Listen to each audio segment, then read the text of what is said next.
bueno. El texto hoy es Salmo número 2.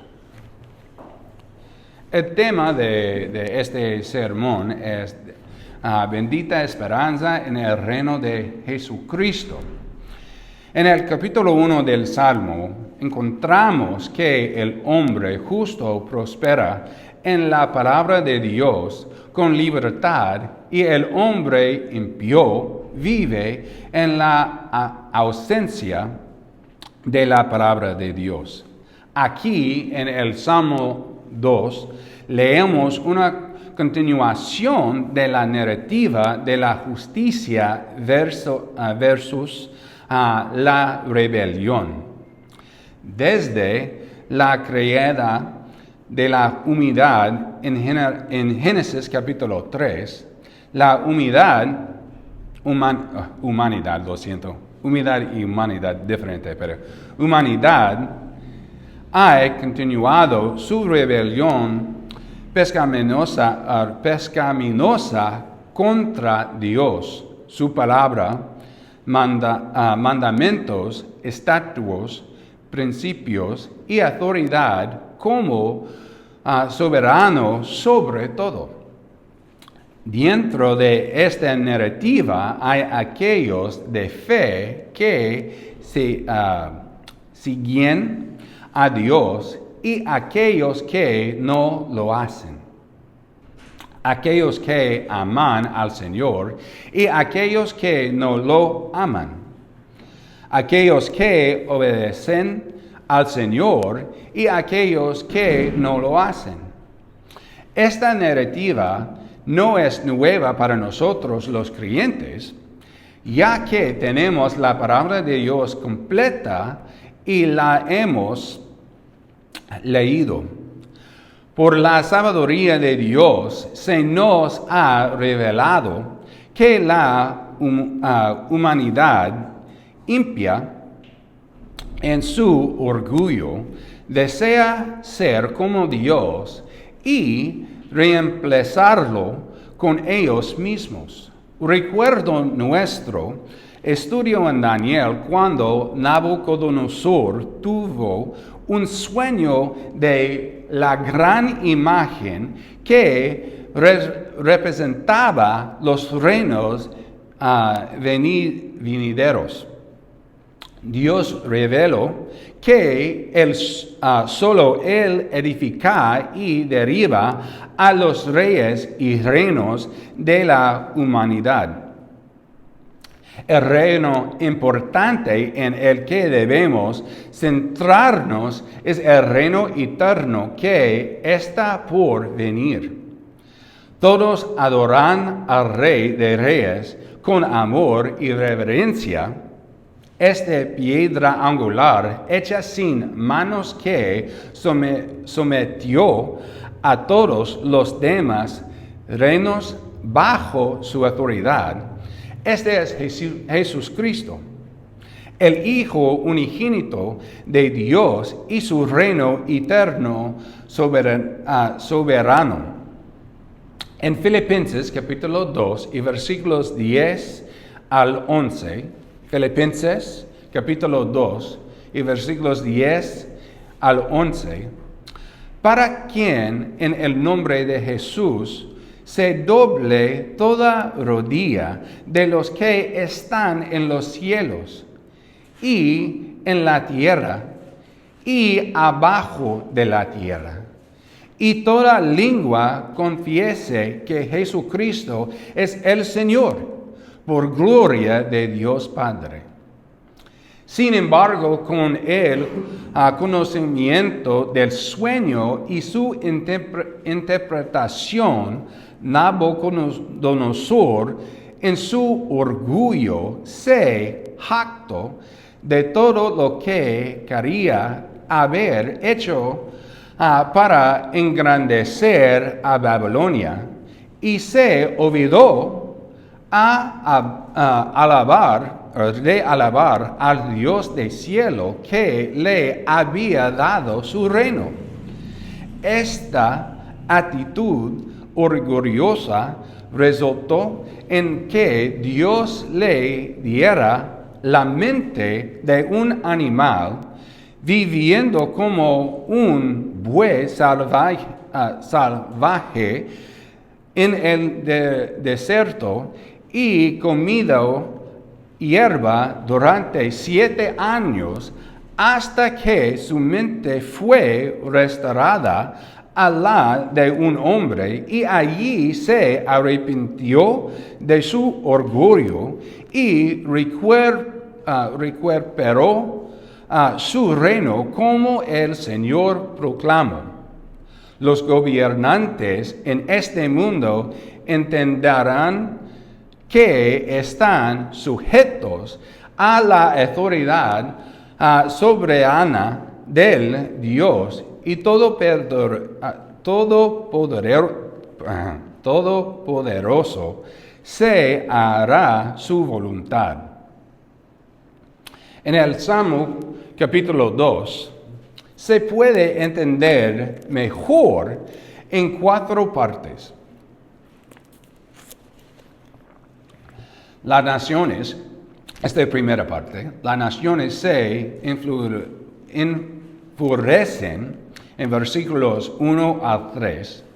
El Señor del cielo se burla de ellos en versículos 4 al 6. Y el Hijo proclama un decreto en versículos 7 al 9. Y se dan consejos a los reyes en versículos 10 al 12. En esta primera parte, las naciones se enfurecen. En los primeros 3 versículos podemos ver la narrativa clara de la rebelión de humanidad. En su deseo de separarse del Señor, están furiosos y imaginando todo lo vano que pueden hacer para rebelarse contra el Señor y su ungido. Las ataduras y cuerdas representan el poder de autoridad de Dios sobre ellos. Y ellos, en su orgullo, pecaminismo, desean soltarse y vivir de acuerdo a sus deseos. Sin embargo, cuando la humanidad es abandonada a sus propios recursos, nada sale bien. Por ejemplo, en los días de Noé, vimos lo bien que funcionaba la humanidad cuando se la dejaba a su suerte. Solo caía en pecado, según en Génesis capítulo 6 y versículos 5 al 6. La Escritura dice, y vio Jehová que la maldad de los hombres era mucha en la tierra, y que todo designio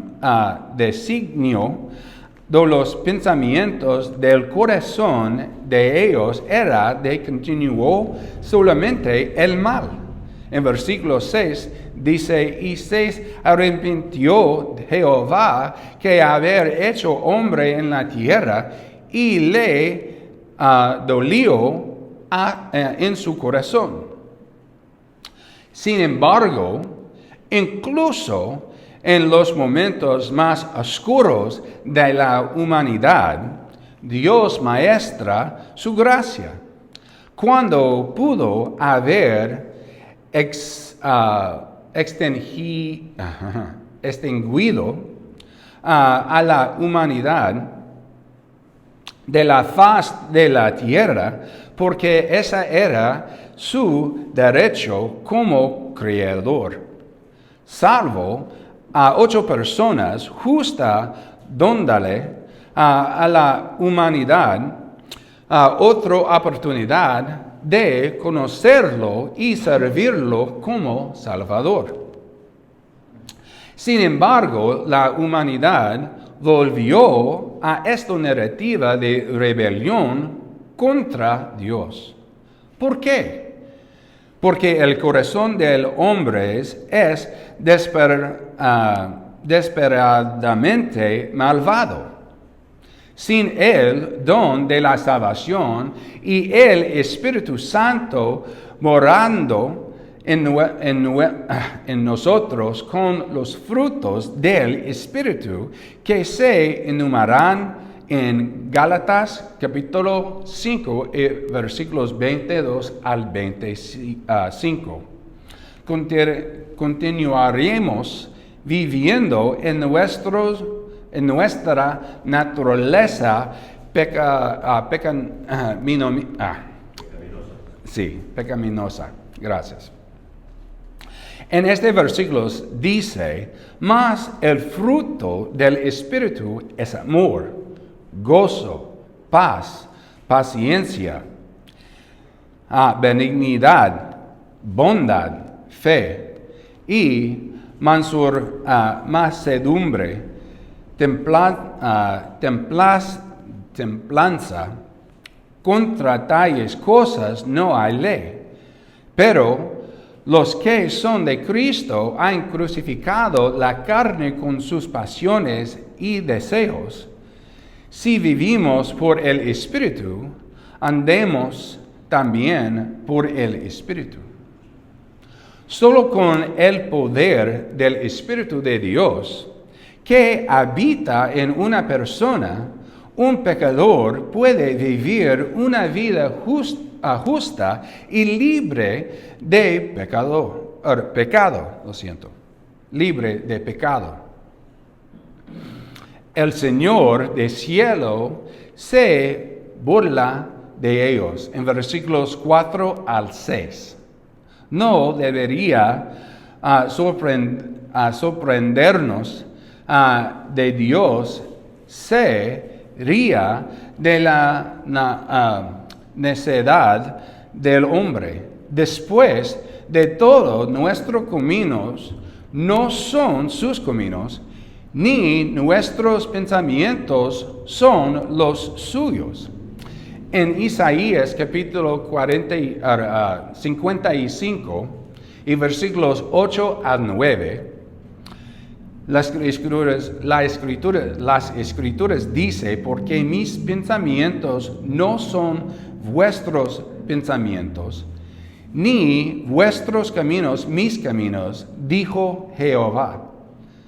Como son más altos los cielos de la tierra, así son mis caminos más altos que vuestros caminos, y mis pensamientos más que vuestros pensamientos. Puedo ver el humor en esto, que un hombre pueda pensar que pueda escapar de la presencia de un Dios omnipresente. Es muy gracioso. Tanto y una pérdida de tiempo. Dios busca corregir esta forma incorrecta de pensar y lo hace con una palabra. En una palabra, Dios los despoja de su poder y autoridad, sus riquezas y fuerza, de su seguridad en ejércitos, instrumentos de guerra y tecnología, porque esas cosas no son más que sombras y polvo para nuestro Dios.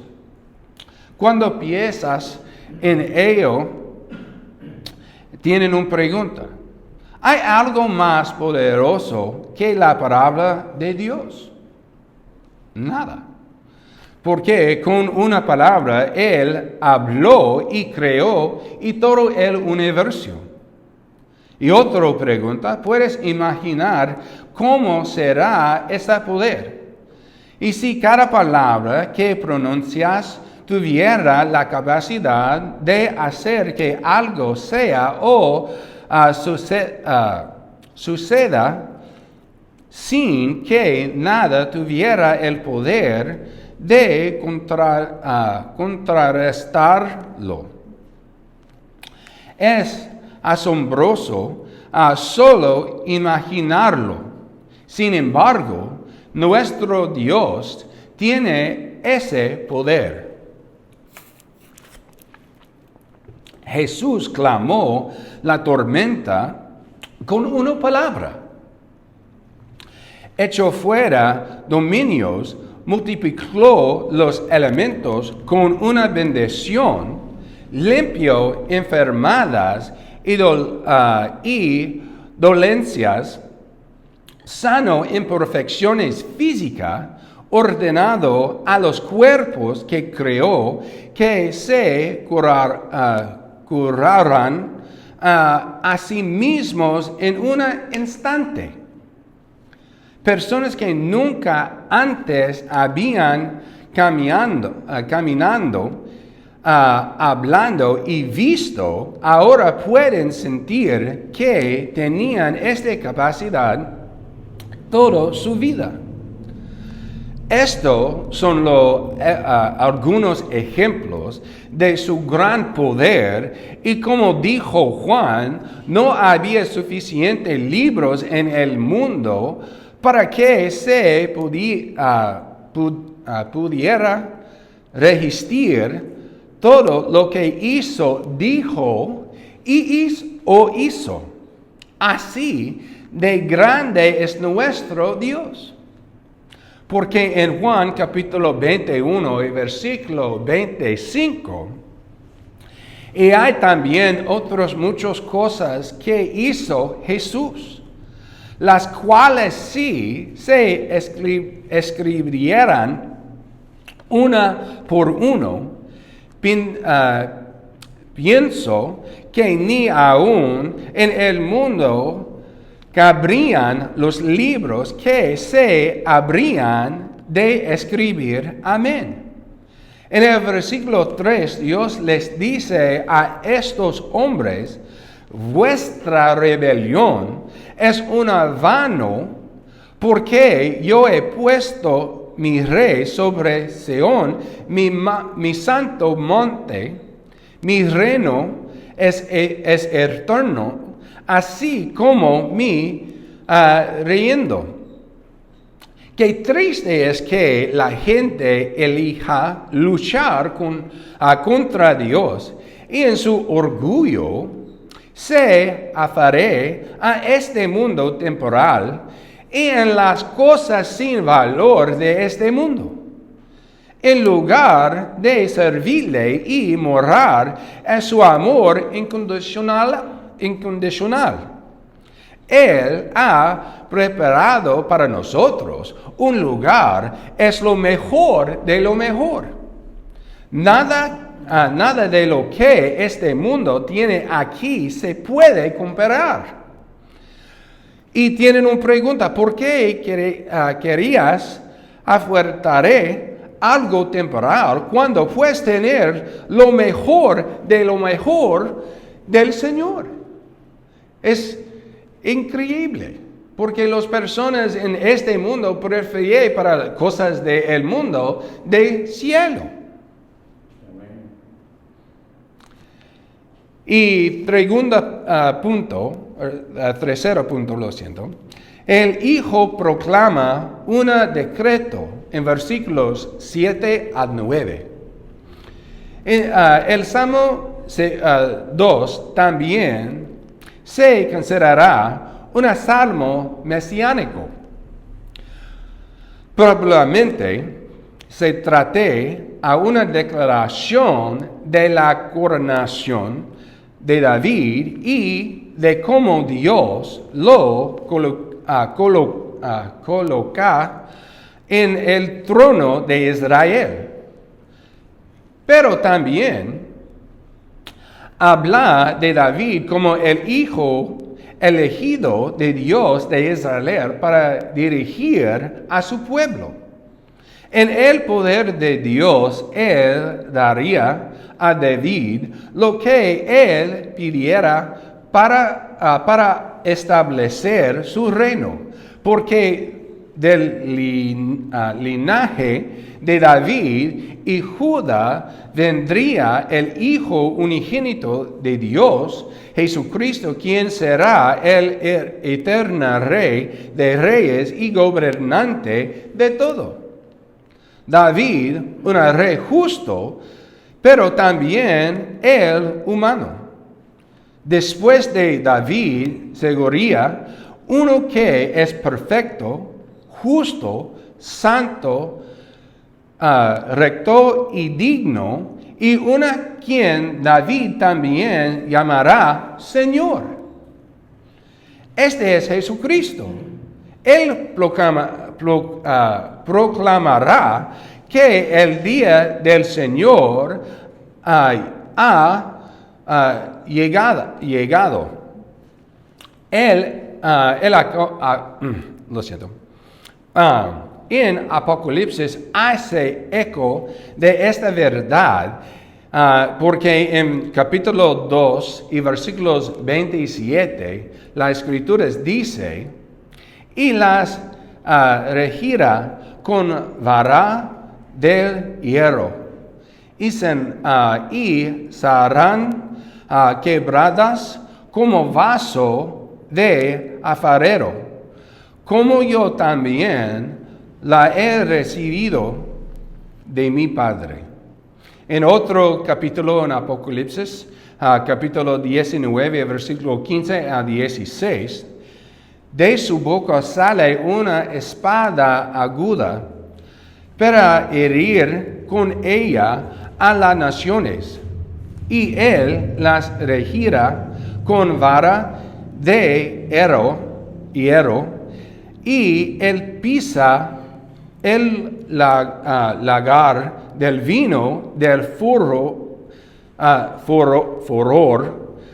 y de la ira del Dios Todopoderoso.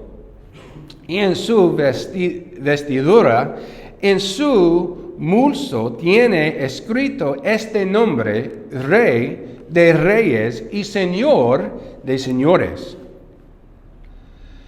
Y última parte en este capítulo se da consejo de los reyes en versículos 10 a 12.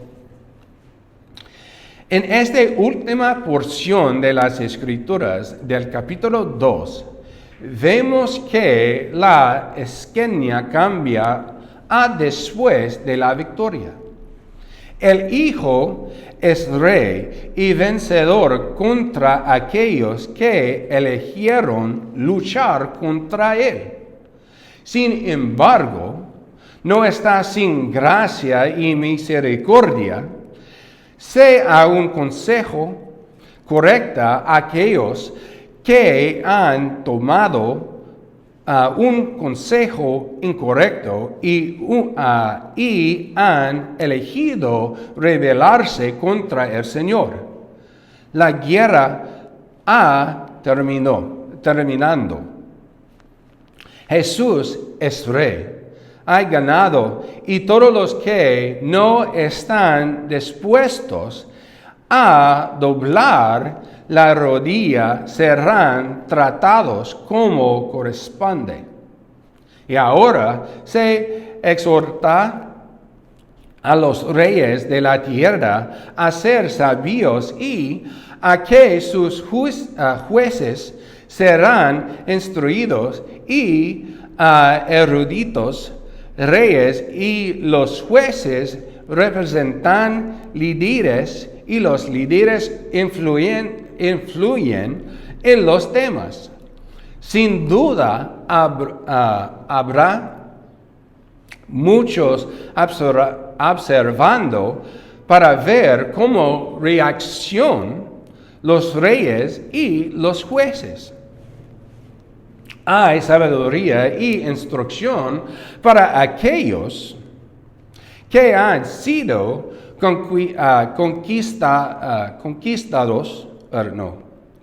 conquistados y eligen a someterse al gobierno y soberanía del vencedor.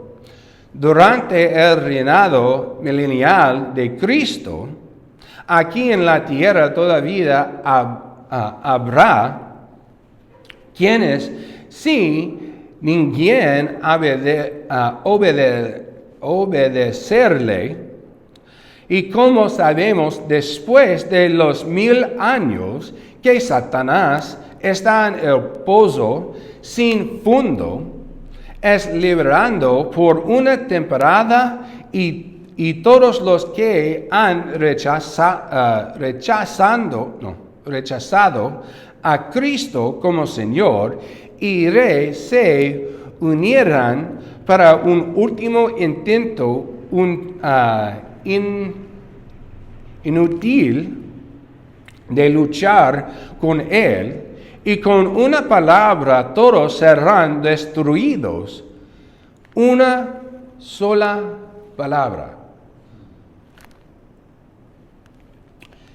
Este versículo es una advertencia para todos aquellos que elijan no creer y aceptar su regalo de salvación. Y es por eso que nuestro Dios misericordioso termina con esta porción de la Escritura en el versículo 12. Benditos sean todos los que ponen su confianza en Él. ¿Dónde están? Porque tienen esta pregunta también.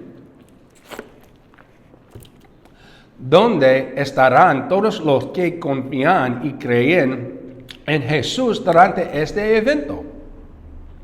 A su lado. Nadie peleará en esta batalla. Jesús dirá una palabra y todos los que están frente a Él en este campo de batalla serán destruidos. Jesús no necesita ángeles, seres celestiales, ni nada para luchar en su nombre. Él habla y se termina. Esta es una advertencia para todos aquellos que no creen. La Escritura nos dice en Apocalipsis capítulo 20, versículos 12 al 15, y vi a los muertos, grandes y pequeños, de pie ante Dios, y los libros fueron abiertos, y otro libro fue abierto, el cual es el libro de la vida. Y fueron juzgados los muertos por las cosas que estaban escritas en los libros según sus obras. Y el mar entregó los muertos que había en él. Y la muerte y la Hades entregaron los muertos que había en ellos. Y fueron juzgados cada uno según sus obras. Y la muerte y el Hades fueron lanzados al lago de fuego. Esta es la muerte segunda, la muerte segunda. Y el que no se halló escrito en el libro de vida fue lanzado al lago de fuego. Esta es realidad porque es la verdad de las Escrituras. Nuestra bendita esperanza está en el reino de Jesucristo. Para aquellos que son salvos y han aceptado a Cristo por nuestro Salvador, después del reino milenial, después que Satanás será arrojado al lago de fuego, después de juicio del gran trono blanca de aquellos que rechazado al Cristo, y todo allá terminado. Dios creará un nuevo cielo y una nueva tierra. Moraremos con Jesús por toda la eternidad. El apóstol Juan escribió estas palabras porque son verdaderas y fieles. Este día quiero que estas palabras consuelen nuestros corazones. Independientemente del estado de nuestro mundo, un día estaremos con Jesús, nuestro Salvador. En Apocalipsis capítulo 1 y versículo 21, Apocalipsis capítulo 21 y versículos 4 al 5 dice: enjugará Dios todo lágrima de los ojos de ellos, y ya no habrá muerte, ni habrá más llanto, ni clamor, ni dolor, porque las primeras cosas pasaron. Y el que estaba sentado en el trono dijo: he aquí, yo hago nuevos todas las cosas. Un día no habrá más lágrimas, muerte, tristeza, llanto ni dolor para nosotros los creyentes. Los salvos de Dios entrarán en un gozo eterno y vivirán con Dios para siempre. Jesús es nuestra bendita esperanza. Oramos. Padre celestial, gracias por este día. Gracias por la verdad de su palabra también. Bendice este sermón. Bendice la palabra también. Y nosotros oramos para la comunidad de Saladas, por la oportunidad para las personas para aceptar su salvación en su Hijo Jesucristo. Bendice este día en nombre de Jesús. Nosotros oramos en su nombre. Jesús. Amén. Yo terminó, lo siento.